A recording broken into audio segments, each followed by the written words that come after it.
Good evening and thank you for joining us on BeeTv Major News at 6, reaching you live from Benin City, the Edo State capital. I am Evelyn Izibili, and now to the news in details. In a show of gratitude and solidarity, Governor of Edo State, Senator Monday Okpebholo, and his deputy, Honorable Dennis Idahosa, on Friday embarked on a statewide thank you tour to appreciate Edo people for their unwavering support following the appeal court judgment that affirmed the governor's victory.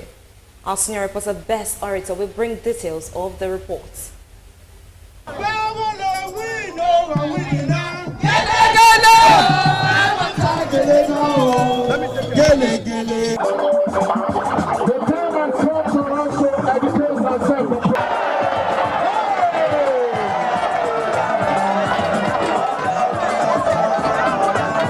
The atmosphere within the Benin City metropolis was that of celebration as the streets of Benin was adorned with a large crowd of people who brandished the APC flag, accompanied by music vans with various organizational groups in colorful uniforms carrying placards to celebrate the Court of Appeal victory of Senator Monday Okpebholo. Party stakeholders and other members of the public were all in a celebration of the judgment of the Court of Appeal in upholding the tribunal verdict in the Edo State governorship election held on September 21, 2024.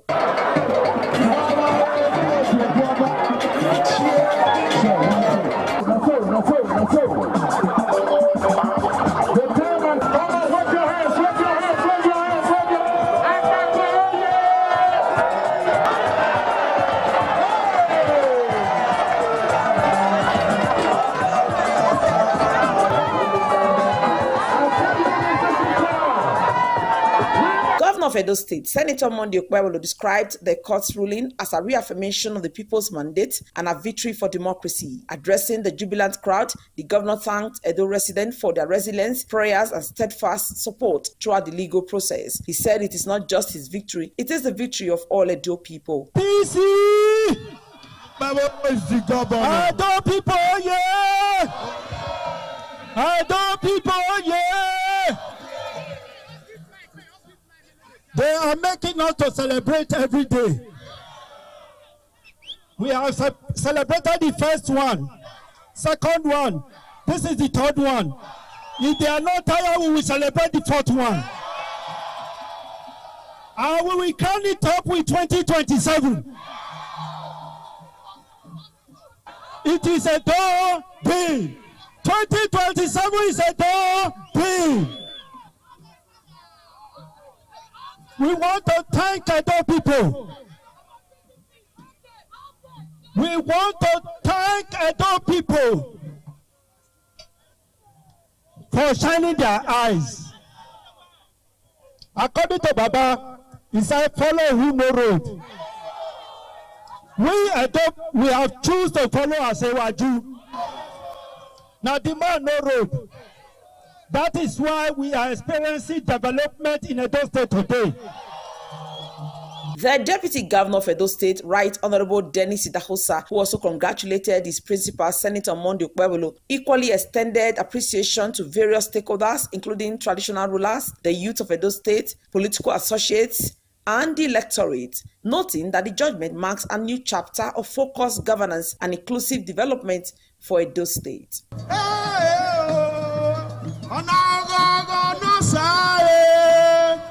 Edo people, the governor is here. He wants to speak to his people. Our heart is filled with joy.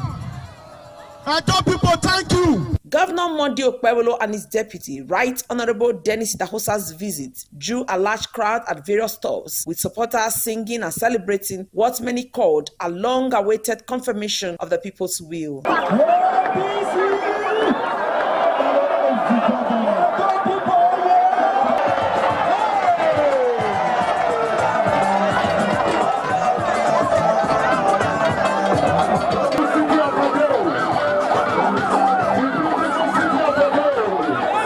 Governor Monday Okpebholo assured citizens that his administration remains committed to peace, progress, and purposeful leadership across all sectors. Best Orator reporting for BeeTv News.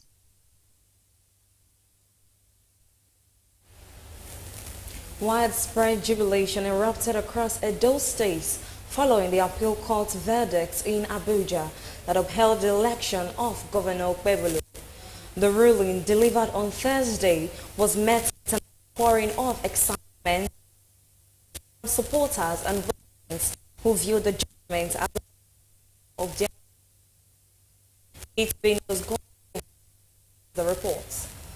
In Benin City Museum grounds, large crowds gathered at major intersections, waving banners, chanting victory songs, and dancing in celebration of the just delivered judgments on the governorship petition at the appeal court in Abuja. Speaking with residents, party faithfuls, and stakeholders, market women, youth groups, artisans, and community leaders expressed satisfaction with the court's judgment, describing it as a triumph of justice and democracy. Many credited the governor's leadership style and commitment to development as key reasons for their support, also calling on the opposition to join hands with the governor in building Edo State. By the grace of God, we know, say it's going to be like that, because Edo State people come out massively to vote for Monday Okpebholo. This is an era of project for Edo State. And Monday Okpebholo, now let God please stop her. And God don't give her a head by the grace of God. We did expect it because after the election, from the result, it means that the Edo people have spoken who they actually want to govern over them. And it was Senator Monday Okpebholo. When the PDP were unsatisfied, they went to court. And over time, we found out that, the judges, they give the judgment according to the will of the Benin people. So when they were yet unsatisfied, they went for appeal. And to God be the glory, yesterday we got a very good result. See, everybody is super excited. We are happy. And it's a clear testament to the free mandate given to him, which have just been affirmed. So you can see everybody, we are all happy. We are here to celebrate. Okpebholo is born a winner. If you listen to the interview I granted the other time, I told you that also Ighodalo ticket to contest on the platform of PDP is Zimbabwe tickets, which is not acceptable in Edo State here. It is because Okpebholo is the governor, that is why we are here today. We are celebrating Okpebholo and we are also celebrating ourselves. We are very, very happy over the victorious victory of our Governor, Senator Monday Okpebholo, on his victory. And we believe that a new Edo has risen. And we also assure him that we are going to support him to the end. And we also believe in him that by the grace of God, it's going to work.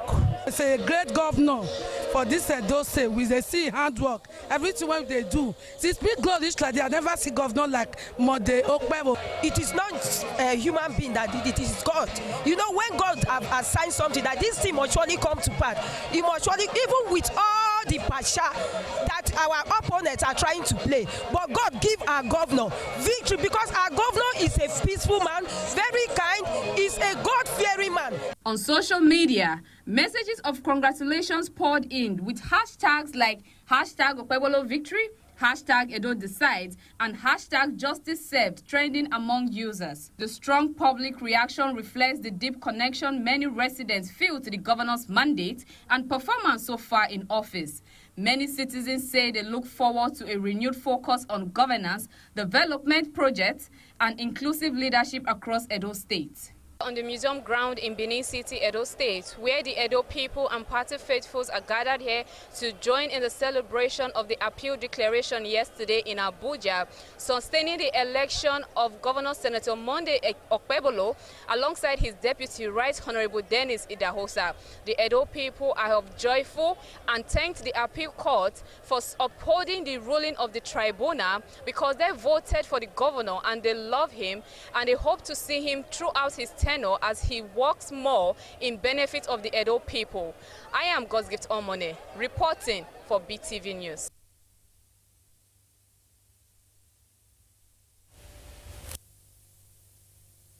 Rewa community in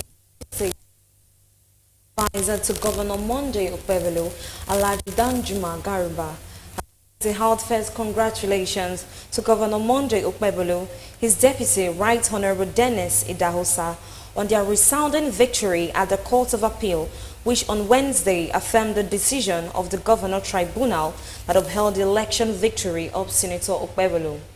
In a statement, Alhaji Danjuma said the appeal court judgment not only affirms Governor Okpebholo's electoral mandate, but also reaffirms the trust and confidence of the people of Edo State in his leadership. He said as Okpebholo continued to lead Edo State, he eagerly anticipates the positive transformation and development that his administration will bring, just as the government has already started. Alhaji Danjuma Garba said Governor Monday Okpebholo's commitment to serving the people and driving progress will undoubtedly yield fruitful results, and the Hausa community look forward to witnessing the impact of his policies and initiatives.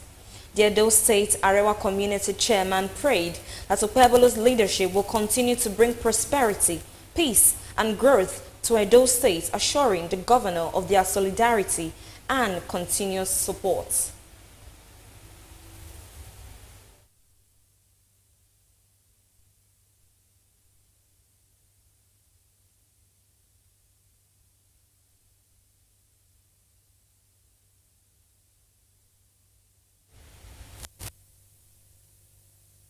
Migration Agency has held a first of its kind meeting with 17 European embassies and ECOWAS to discuss partnership and safe migration for Edo State citizens. Our reporter Pelumi Mukoro, who was at the high power meeting held at the European Union home in Abuja, Nigeria, had its attendance delegates from different embassies. Let's now get to the details of the meeting from Pelumi Mukoro. Edo State Migration Agency team led by the Director General Chief Lucky Agazuma arrived in the European Union home in Abuja, where the international meeting between EDMA and 17 European embassies will hold.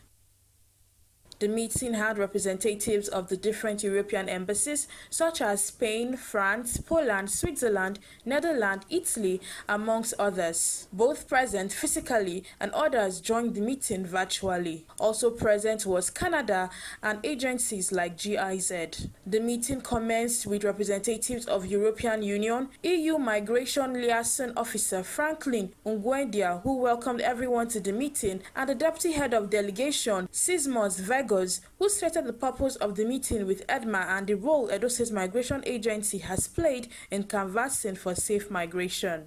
I commend the proactive role of the state in addressing the root causes of irregular migration and human trafficking. The establishment and operations of the Edo State Migration Agency, the Migration Resource Center, and the Edo Jobs are examples of best practices in the country. We are all aware that Edo State is a key player in migration management in Nigeria. Edo State remains a critical region of origin for irregular migration from Nigeria, particularly to Europe as final destination. When it comes to the European Union support and engagement, the European Union has been a long-standing partner of Edo State through support for return and reintegration programs, awareness-raising campaigns, and capacity building of local institutions. Speaking on behalf of Edo State Government, the Director General Edo State Migration Agency, Chief Lucky Agazuma, stated the vision of the agency. He listed the 6 pillars of the agency and the achievements of the agency so far in rescuing trafficked victims and the efforts that the Edo State Government have put in place in curbing irregular migration in Edo State. We have a case of a girl that was deceived to go to Libya. Getting to Libya, she was accosted by kidnappers. And the kidnappers started demanding for ransom from the families of the girl. We were able to track and arrest their accomplice in Edo. When we heard them, we negotiated that they should return the girl back from Libya before we start discussion. All we are saying, we have videos to that in case you are interested in seeing, we can share all the details with you. So they repatriated the girl back, and as we speak to you, the traffickers, 4 of them, they are chilling in the prison. Chief Lucky Agazuma, in a proposal, also stated why partnership between Edo State and the European Union is needed to curb irregular migration in Edo State, after which the proposal was shared among the representatives of the European embassies. He also mentioned how Edo State Governor Senator Monday Okpebholo has been all necessary support to the agency to deliver on its core mandate, as he is passionate about humanity. It's not what you see on PowerPoint you start to explain. You fight it practically. Grassroots. If I'm here to present to you, I'll say I'll spend 6 years with you and tell you on the PowerPoint without doing the job, I'm only wasting your time and my time. I'm really practical governance. We need to ask the EU to support us. The Edo State Migration Agency want to tour the African countries. For example, Mali, Tunisia, Ghana, Burkina Faso, all of them, for advocacy. Let us go tell them that Nigeria is good, they should come back. Then we want to have a documentary with our people living there that are living bad. Let those who are still planning to leave see what our people are passing through there. They will know that it's not a good place to go. There was a question and answer session where some of the representatives sought clarification on some grey areas. Very interesting to have this kind of exchange, directly exchange, because we are working a lot with partners, we are working a lot with federal government, we are working a lot. But also working together on diaspora, labor migration, data, because that's important, because when you have data you can just make your policies, you can decide what you're going to do or what's the impact. Expressing delight for the success of the high-powered meeting, Chief Lucky Agazuma, in an exclusive interview with BeeTv News, expressed optimism that the meeting will bring positive results to Edo State. Also, Deputy Head of Delegation, Sismos Vegas, also stated how glad he was for the meeting and the possible outcomes. Indeed, come out as planned. It's all success. It's an honor today that the EU engage us directly in their EU home. They were friendly, kind, and loving, and all we came for was actually achieved. We will not be taking Edo to the world. We are bringing the world to Edo. More importantly, hear from them what they would like to see as partners of the European Union. The European Union in different forms, as a European Union or via our European Union member states. We are investing in the various aspects of migration in Edo State. Therefore, we are looking forward for positive interactions that will allow us to proceed with this synthesis, because migration has so many different aspects, and I think together we can advance the theory of change that renders the migration beneficial for our partnership. We're here live at European Home in Abuja, and we just concluded the meeting with Edo State Migration Agency and 17 embassies, including ECOWAS. From the outcome of the meeting, we can tell that it was a successful and it was with a positive outcome. And very soon we're going to see the result of the meeting in Edo State. Balumi Mukoro reporting for BeeTv News.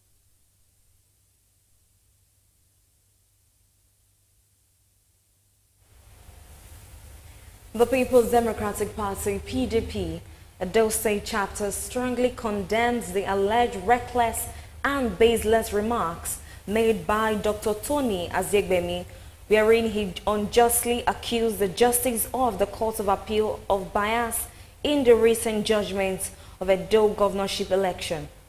According to Bob Manuel Umoru, the Publicity Secretary of PDP Edo State Caretaker Committee, Dr. Aziegbemi's statement is uncultured, tactless, and deeply unfortunate, as it does not reflect the position of the PDP in Edo State and should be disregarded in its entirety by the public and PDP team and supporters. He said Aziegbemi utterances the frustrations of Governor Godwin Obaseki, those who continue to promote a self-serving, stomach infrastructure politics devoid of legal understanding or democratic ethos. He said, as a party, they firmly believe in the rule of law and the sanctity of the judiciary, adding that the Court of Appeal, a respected institution, cannot and should not be likened to the erratic governance of former Godwin Obaseki, who flouted the laws he swore to uphold. The PDP affirmed their trust in the integrity, competence, and impartiality of the Honorable Justice of the Court of Appeal. The judgment delivered is a reflection of the principles of justice and the electoral laws of the land. The PDP urged their supporters across the state to remain calm and law-abiding as they await the certified true copy of the judgment for a comprehensive legal review and informed decision on the way forward.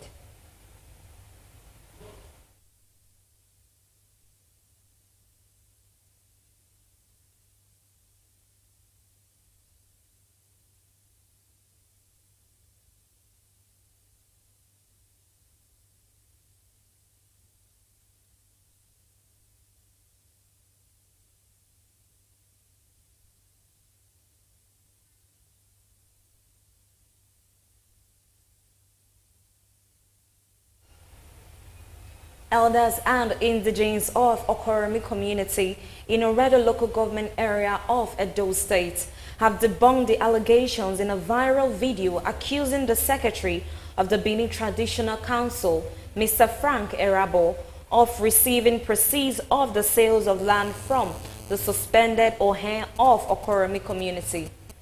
BeeTv News Freeman Osawe reports that the elders also denied any involvement in the allegation that Mr. Frank Erabo is supporting and protecting the disposed Ohen of Okoromi, Mr. Kelvin Igbenovia. The report is presented by Best Orator.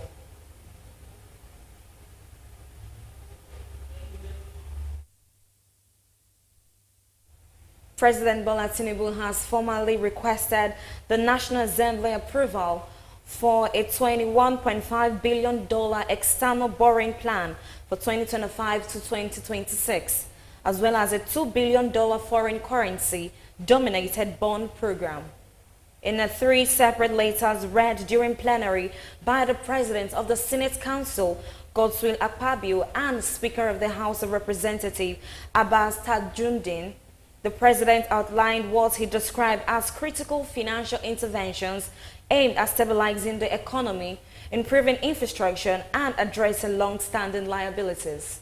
BeeTv News Harmony Agbafo has the details. The external borrowing rolling plan includes $21.54 billion, £2.19 billion and 15 billion Japanese yen, along with a £65 million grant. These funds, according to the President Tinubu, will be channeled into projects that have already undergone technical and economic evaluations. President Tinubu said the borrowing became necessary following the removal of fuel subsidies, dwindling domestic revenues, and the need to support key government programs. Also included is a $2 billion bond program to be issued in the local market but denominated in foreign currencies. The President explained that this would allow local investors to participate in foreign currency assets, deepen Nigeria's financial markets, and shore up foreign reserves. They kindly write to request the kind approval of the National Assembly for capital raising of up to $2 billion in the domestic debt market towards the implementation of the Presidential Executive Order on foreign currency denominated financial instruments, that is Local Issuance Program, and Related Matters Order 2023, dated October 19, 2023. These initiatives aim to generate employment, promote skill acquisition, foster entrepreneurship, reduce poverty, and enhance food security, all of which will improve the livelihoods of the average Nigerian. The majority of these projects and programs will be implemented across all the 36 states of the Federation and the Federal Capital Territory. In light of the significant infrastructure deficit in the country and the vast financial resources needed to address this gap, amid declining domestic funding, it has become essential to pursue prudent external borrowing to close the financial shortfall. This funds will primarily be directed towards critical infrastructure projects, including sectors of power, railways, healthcare, amongst others. Given the urgent nature of these needs and the importance of stabilizing the economy, it is crucial to seek the consideration and approval of the distinguished Senate for the 2025 to 2026 external borrowing plan. The Senate President has referred all requests to the Committee on the Local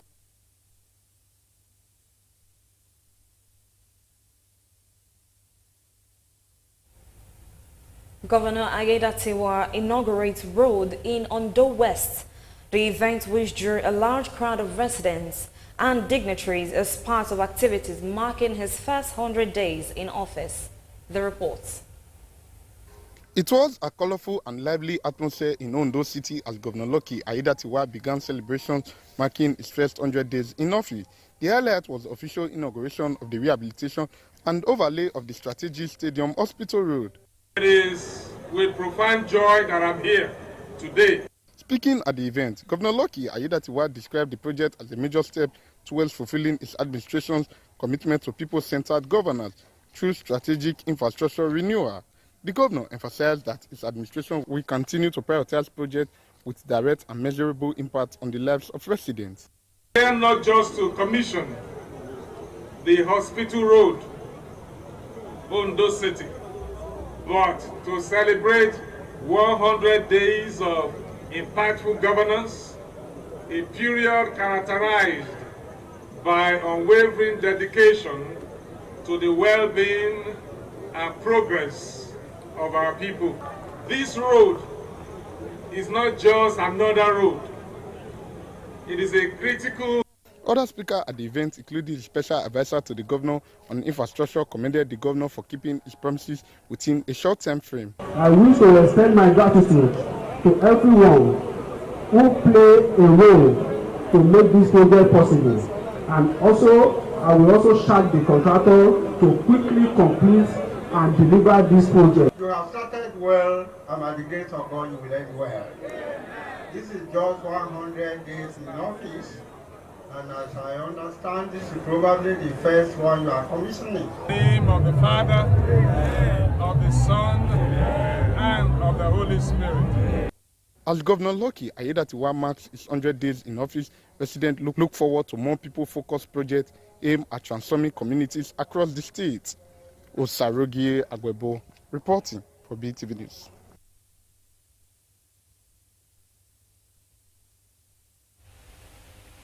In Delta State, Governor Sheriff Oboriwori has marked his second anniversary in office with a Thanksgiving service emphasizing the need for unity among political leaders to fast-track development across the state. He said that despite navigating a diversity of political interests, his administration remains committed to inclusive governance, guided by his more agenda, and that's a 4-point development strategy focused on meaningful development, opportunities for all realistic reforms, and enhanced peace and security. The report. In Delta State, 29th of May is more than just inauguration anniversary. It is also Thanksgiving and Praise Day. Governor Sheriff Oboriwori, his wife, former Governor Ifeanyi Okowa, and for the first time in years, all 37 senators and the House of Representative members from Delta State converge on the event center in Asaba for a unified Thanksgiving celebration amidst joyful worship and praise songs, as well as the sermon. Gave thanks, he gathered his mighty men. 2 years of success is not without the support of some people, sir. Do not forget your mighty men. In his address, Governor Oboriwori anchored his message on unity, stating that progress can only come through collaboration. I'm greatly delighted to see all our federal lawmakers here, federal appointees, and leaders of our great party, APC. This represents the diversity of our state and the unity of our people. There's nobody that will be neglected.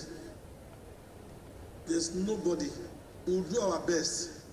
And you know that Delta State is not an easy state to manage. The ethnic nationalities, we are doing our best. But some people may not like my way because I'm always very blunt. Political leaders present commended the governor's leadership style, noting his effort at bridging political divides and delivering on campaign promises over the past 2 years. Elder Sheriff Francis Orodo Oborore has indeed met the expectation of Deltas. He's a godsend to Delta State, given the number of projects that he's done, given the fact that like today, you have everybody together. The state is alive, and that's what we need, life. And I think the sheriff has brought that life for everybody to see. A key highlight of the day is the cutting of the inauguration anniversary cake. Soher Osemegi reporting for BeeTv News.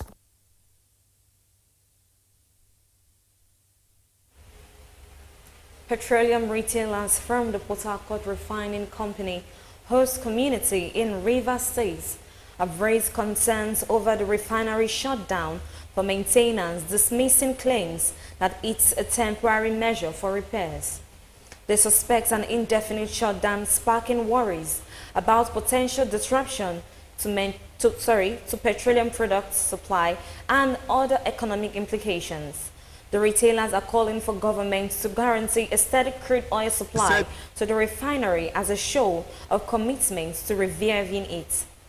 They are also pushing for the immediate appointment of a new managing director of the Port Harcourt refinery following the recent dismissal of the previous management team. Putting it down for repairs, which we don't believe is steady repairs. It's an attempt to shut it down like was Warri and other areas. Public Affairs GM of NNPC has come down. It's a 30-day shutdown for repairs. We are requesting that 30-day shutdown should be strictly adhered to. The public will hold it responsible. The host communities will hold it responsible if anything goes wrong with these repairs. As of June, July last year, when the particular private refinery started, PMS was selling for about 1,300 per liter.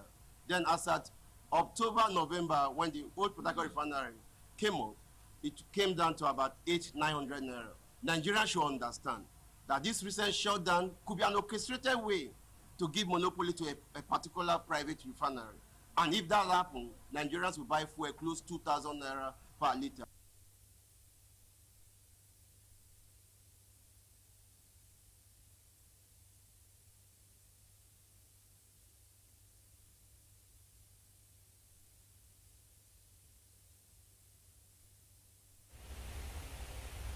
The Ondo State have pledged to consistently respect and uphold the human rights and dignity of suspects and citizens during law enforcement operations. This commitment was made during a training session organized by the Nigerian Security and Civil Defense Corps. The report. Cases of human rights violations have occurred across Nigeria, including abuses by security forces in inhumane prison conditions and violence targeting marginalized communities. These and many other issues necessitated this training organized by the Nigerian Security and Civil Defense Corps, NNCDC, in Ondo State. They gathered to underscore the importance of respecting the rights and dignity of individuals, as security agencies emphasize the importance of respecting human rights in accordance with constitutional provisions and international human rights standards. Over time, there has been complaints about human rights abuses when suspects are being arrested, how they are being treated before taken to court. What we intend to achieve is to ensure that there are laws, well, international human rights laws, local human rights laws. In my address, that we are going to see to it that we organize in-house trainings like this, capacity building, so as to get our officers more acquainted with human rights. Yeah. So that's what we intend. The Attorney General and Commissioner for Justice in Ondo State, Kayode, would deliver a keynote address emphasizing government's unwavering support for law-abiding conduct among security agencies. It is something that has to be done, and I think that's what we are doing. And that is the reason why we are here today. That anytime, anything of security, and I think I need to say this, security issues should not be led for only one person. That at the end of the day, now the capacity that have been built will transcend into those interagency, and then at the end of the day, this state, in terms of security, architecture and performance, will be a force to reckon. Godgift Omone, reporting for BeeTv News.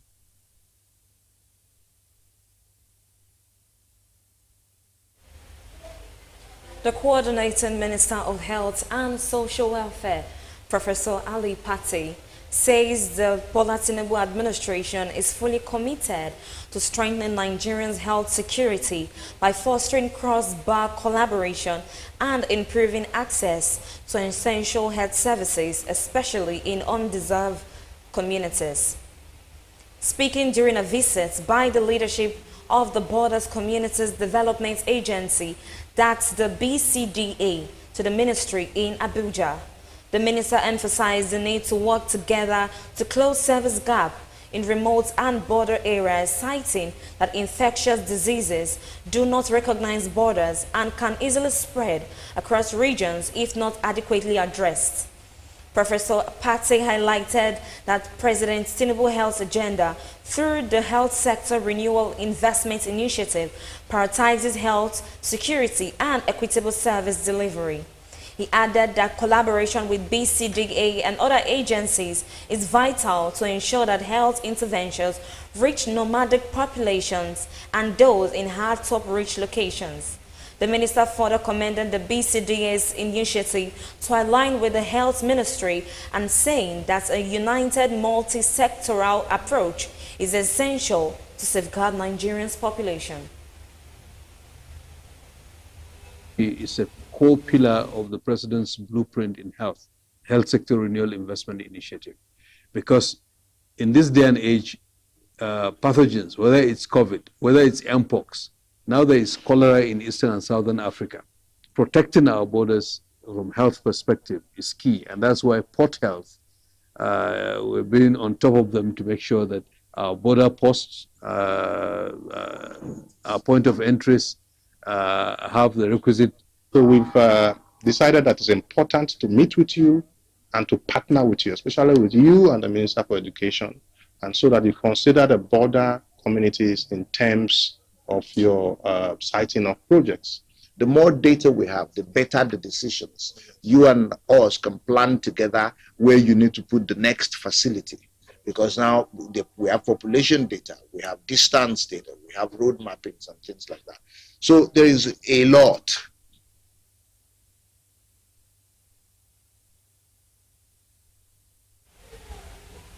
We'll take a short break and we'll be right back shortly. Stay with us.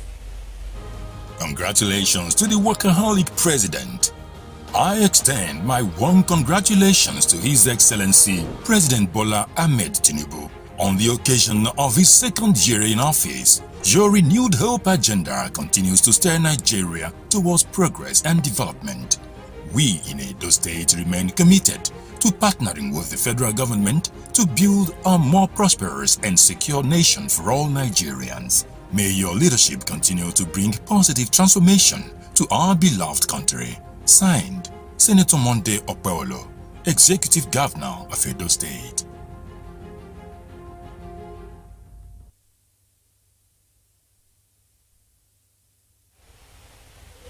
Welcome back from that short break, and now to the business news. Governor of the Central Bank of Nigeria, CBN, Olayemi Cardoso, has been named the Central Bank Governor of the Year at the 2025 African Bankers Award Gala.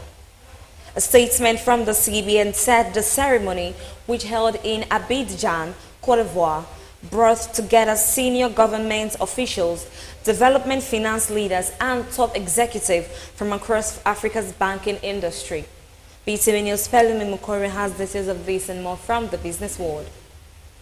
The award was presented by African Banker magazine and celebrates Mr. Cardoso's leadership in spearheading critical monetary and regulatory reforms that have helped restore stability to Nigeria's financial landscape. Organizers credited the award to his bold and strategic decisions that have strengthened market confidence and laid the foundation for a sustained economic growth. In its official statement, the awards committee commended the central bank's implementation of measures aimed at stabilizing the naira and addressing volatility in the foreign exchange markets. It also acknowledged the push for greater transparency and the restoration of policy credibility under Cardoso's leadership.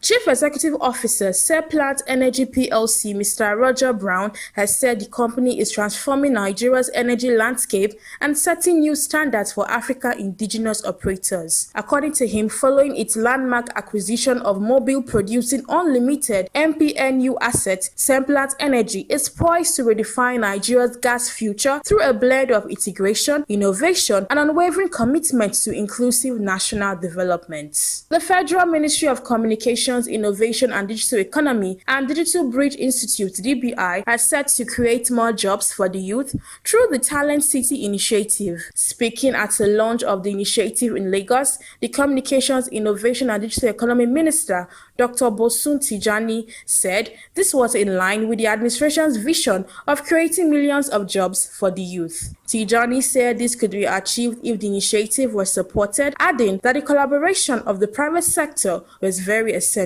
The Talent City is a flagship national program dedicated to building an integrated national network of Talent City campuses. The minister also emphasized the commitment of the President Bola Tinubu-led administration to investing in the digital economy, driving inclusive growth and empowering the youth. Balumi Mokoro reporting for BeeTv News.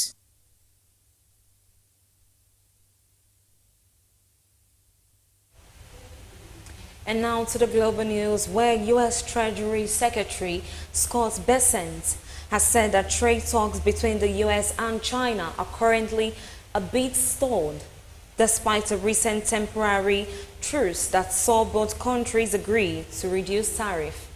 Also, a plane carrying Liberian president involved in landing scare.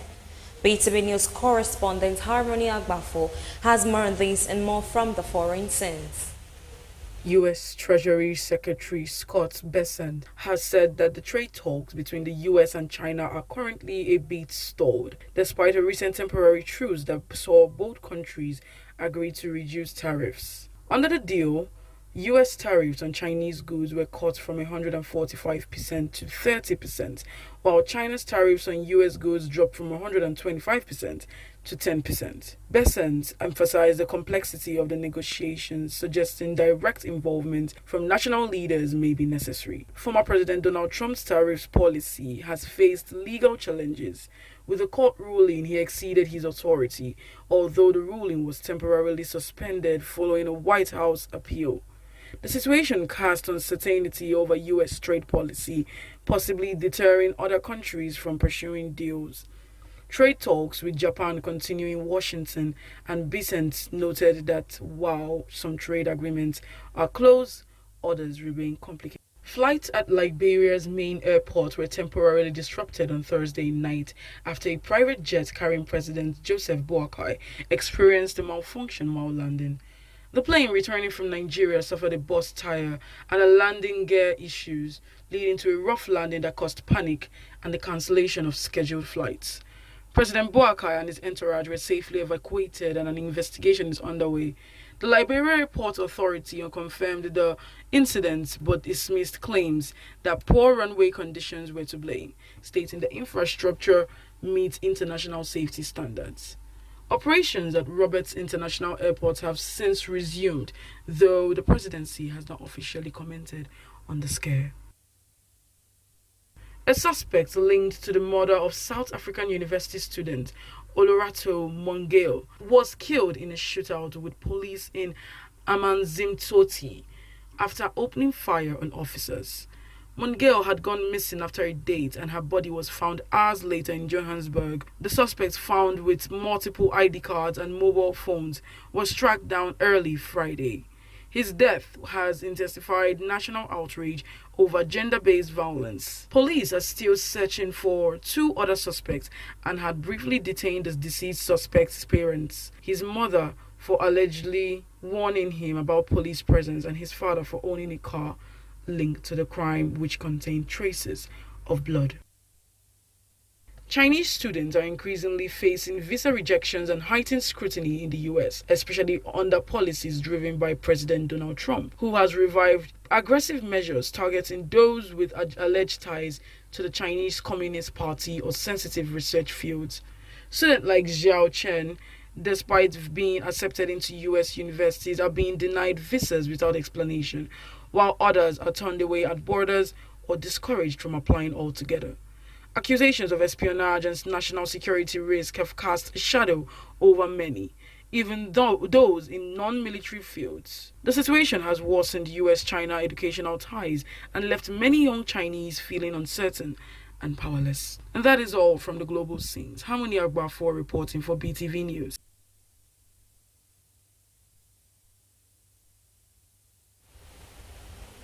Renowned Nigerian music director and producer Kobams Asuku has spoken about his blindness have served as a source of motivation throughout his career.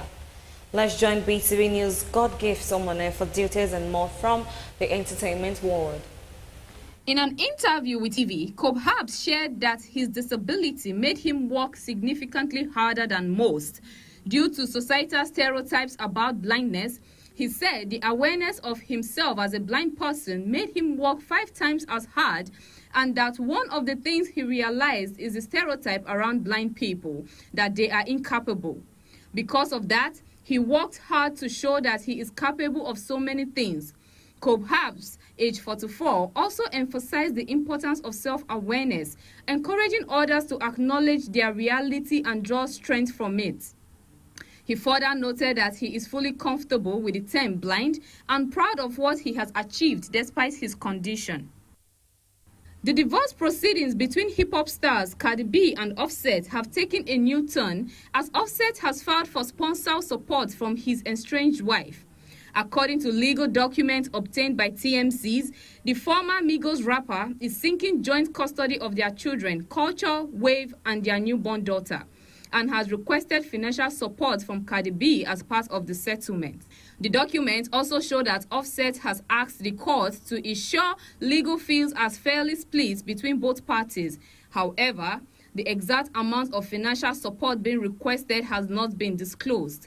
The filing has sparked significant reaction online, with fans expressing surprise that Offset, a successful artist in his own right, is seeking support from Cardi B, who is believed to have a higher net worth. The couple, known for their high-profile relationship and frequent public reconciliations, have been under media scrutiny since news of the divorce broke. British comedian and actor Russell Brand has pleaded not guilty to multiple charges of rape, sexual assault, and indecent assault at Southwark Crown Court in London. The 49-year-old appeared in court on Thursday, formally denying all 5 charges, which relate to incidents alleged to have taken place between 1999 and 2005 in central London and Bournemouth. The allegations involve 4 women. According to court proceedings, Brad is accused of rape and oral rape involving 2 separate women in 1994 and 2004, respectively. He is also charged with indecent assault in 2001 and 2 further counts of sexual assault in 2004 or 2005. Brad appeared in court wearing a dark suit and unbuttoned shirt, confirming his name and entering not guilty pleas to each charge. He remained composed throughout the session and did not speak to the media. The court has scheduled the trial to begin on June 3, 2026, with a pre-trial preview set for May 20, 2026. Brad remains on conditional bail. Following the charges, Brad previously released a video statement denying all allegations. Brad rose to fame as a stand-up comedian and television presenter, later transitioning into a film career with roles in Forgetting Sarah Marshall and Get Him to the Greek. And that's it on entertainment news. God's Omone reporting for BeeTv News.